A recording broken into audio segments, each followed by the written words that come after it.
হামলার অভিযোগ তুলে বিএনপি নেতাকর্মীদের হুঁশিয়ার দিলেন সার্জিস আলম।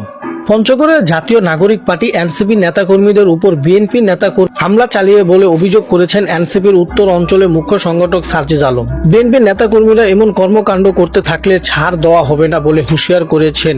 অভিযোগ করে সার্জিস আলম বলেন, প্রায় 30টির মতো জায়গায় আমাদের নেতাকর্মীদের উপর আক্রমণ করা হয়েছে, তাদেরকে রক্তাক্ত করা হয়েছে, বাড়িঘর দোকানপাটে হামলা করা হয়েছে। বিএনপির স্থায়ী পর্যায়ে বেশ কিছু নেতাকর্মীদের সন্ত্রাসী কায়দায় এমন কর্মকাণ্ড করছে। এনসিপির এই নেতা বলেন, আমরা চেয়েছিলাম নির্বাচনের পরে যারাই ক্ষমতায় আসুক তারা তাদের জায়গা থেকে বাংলাদেশকে পুরনো রাজনৈতিক নোংরা কালচার, প্রতিহিংসার রাজনীতি ছুঁড়ে ফেলে দিয়ে সুন্দর গণতান্ত্রিক উপহার রাজনীতি করবে। যার যেটা দল, যার যেটা পছন্দ প্রার্থী সে সেখানেই রাজনীতি করবে, কিন্তু বিজয় হয়ে প্রতিপক্ষী থাকতে না দেওয়া, আক্রমণ করা, রক্তাক্ত করা, হুমকি দেওয়া এগুলো স্বৈরাচারী চরিত্র।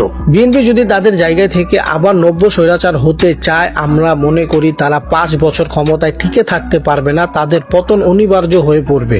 তিনি বলেন, বিএনপি একদিনে যা শুরু করেছে এটা যদি তারা করতে থাকে তারা 2 বছর ঠিক মতো টিকতে পারবে না। বিএনপি নেতাকর্মীদের হুঁশিয়ার দিয়ে সার্জিস আলম, আপনাদের কয়েকদিন আগেও ভুক্তভোগী হয়েছিলেন, নির্যাতন ছিলেন। এই চরিত্র যদি আপনারা দেখান, সামনে আপনাদের অবস্থা এর চেয়েও খারাপ হবে। যদি আপনারা আমাদের কাছে মিথ্যা মামলা দিতে চান, হুমকি হয়রানি করতে, আমরা একটা লিমিট পর্যন্ত সহ্য করব, এরপরে আর ছাড় দেওয়া হবে না।